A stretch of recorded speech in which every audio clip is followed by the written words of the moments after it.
Maria has a deep faith and never tires of learning ways that she can be part of the body of Christ.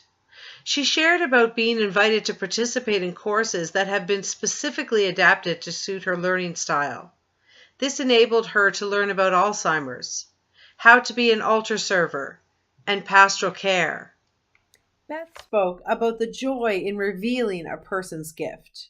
She talked about the beauty in having a worship band who plays out of tune and off kilter, but with so much joy.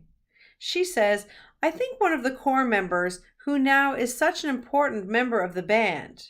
He has a small drum and he knows exactly how he's supposed to play it. And he plays with vigor and zest, but there's no actual rhythm or tune to what he's playing. But it's the look on his face. I'm doing it. I'm giving it my all. She says we have other members who love to sing, who can't. But it just adds so much to what we do together. It is the intention that is put into revealing the gift. That's what it's all about. Tyrion and Marshall spoke about the moment of connection that is created when people get up and dance during the last song in church, or when one of the core members starts conducting the whole congregation. Samuel expands further. He says that is breaking the service open a bit. And I think when the church can do that, allow it to break with the formality a bit, or even allowing people with disabilities to have a radical voice. It is a deeper sort of inclusiveness. It isn't just that we're going to put a wheelchair ramp on, but that we are actually going to change the service so that you can thrive in it.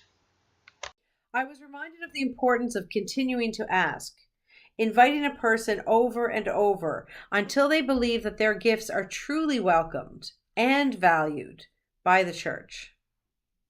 Liesl shared a story about a group of people with disabilities who regularly attend and contribute to her own church, but they have never been asked to attend the congregational retreat, which happens every year. After some conversation about why they had never been invited, one person said, what do you think they're going to get out of it? Liesl said, I think I was a little surprised by her question, and then I said, well, what does anybody get out of a weekend like that? We get to be together, we get to pray together, we get to have meals and have fun. I think the same thing that everybody else does.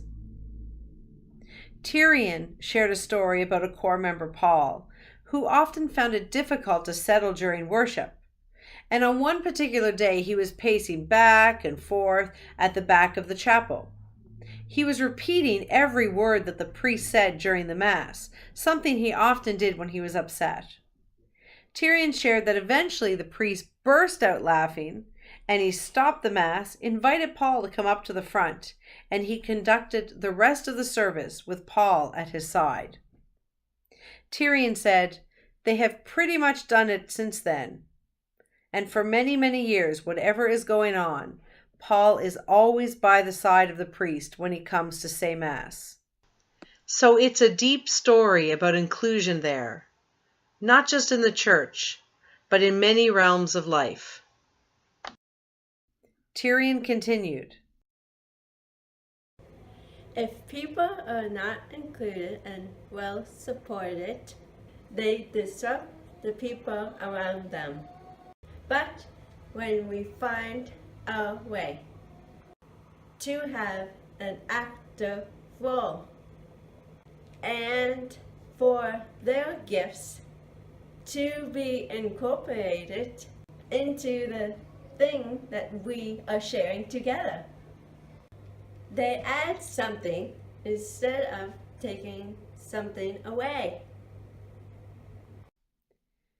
What was evident in the wisdom shared through these interviews was how the church can be transformed by creating the time and space for the richness of gifts brought by all people. And that instead of trying to fit people into pre-cut holes, worship can be broken open to the Spirit by embracing people as their true, authentic selves. I believe there is so much we can learn from the wisdom shared by people with intellectual disabilities. We all have our unique stories and different gifts, The church is the body of Christ, and we are called to all be part of this body, and we are called to do the work of Christ in the world.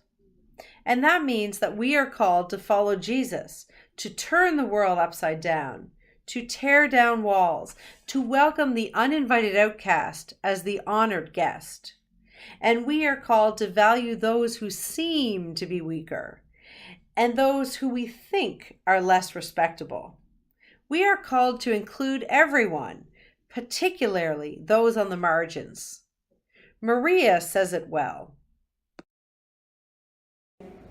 We don't want to leave that out because they are part of our family, are they?